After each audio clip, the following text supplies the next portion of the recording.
টাঙ্গাইলে যমুনা নদীর ভাঙন আতঙ্কে দিন পার করছে ৫ উপজেলার মানুষ। নাগরপুরে কয়েক দিনের ব্যবধানে নদীগর্ভে বিলীন হয়েছে বাড়িঘর, মসজিদ ও ফসলি জমি।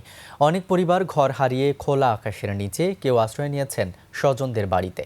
টাঙ্গাইল প্রতিনিধি কাজী রিপনের তথ্য ভিডিওতে আরও জানাচ্ছেন মাসুম আলিসা। এভাবে ভাঙনের সাথে সাথে এক একটি স্বপ্ন জলের তোরে বিলীন হয়। গত ৭ জুলাই থেকে টাঙ্গাইলের নাগরপুর উপজেলার সলিমাবাদ পশ্চিমপাড়া এলাকায় শুরু হয় যমুনা নদীর ভাঙন। কয়েক ঘন্টার ব্যবধানে নদীগর্ভে বিলীন হয়ে যায় বসতবাড়ি, মসজিদ, গাছপালা ও বিভিন্ন স্থাপনা। অনেক পরিবার ঘরবাড়ি সরিয়ে নেওয়ার সুযোগও পাননি।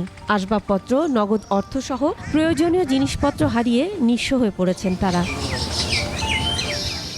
ঘর হারিয়ে অনেক পরিবার খোলা আকাশের নিচে মানবেতর জীবন কাটাচ্ছেন। কেউ কেউ আশ্রয় নিয়েছেন আত্মীয় স্বজনের বাড়িতে।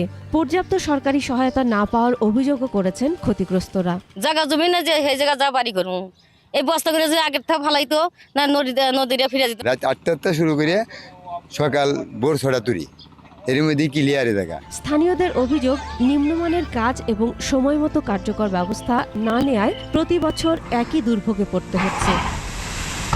বাড়িগুলো দাবি যাওয়ার পর মানুষ আশঙ্কা হয়ে যায়, আর এখন সব এগুলো মিলিয়ে নেওয়া গেছে। আর রাত্রেবেলা হলে দেখা যায় মানুষ ঘুমিয়ে রয়েছে, তখন যদি দায় বাজার কেউ বলতে পারবো না। গোলাক ফেলাইতো, গোলাক না ফেলালে এই বস্তা ফেলা থাকবো না। পানি উন্নয়ন বোর্ড বলছে, যমুনা নদীর ঝুঁকিপূর্ণ এলাকাগুলোতে বর্তমানে ৩০০টি ভাঙন প্রতিরোধ প্রকল্পের কাজ চলমান রয়েছে। আমাদের কার্যক্রম অব্যাহত আছে। ভাঙন প্রতিরোধ না হওয়া পর্যন্ত আমরা ওখানে জিওব্যাগ ডাম্পিং এর কাজ অব্যাহত রাখব। নদীপাড়ের মানুষের জীবন, ঘরবাড়ি ও কৃষি জমি রক্ষায় দ্রুত কার্যকর ও স্থায়ী ভাঙন প্রতিরোধে ব্যবস্থা গ্রহণের দাবি স্থানীয়দের।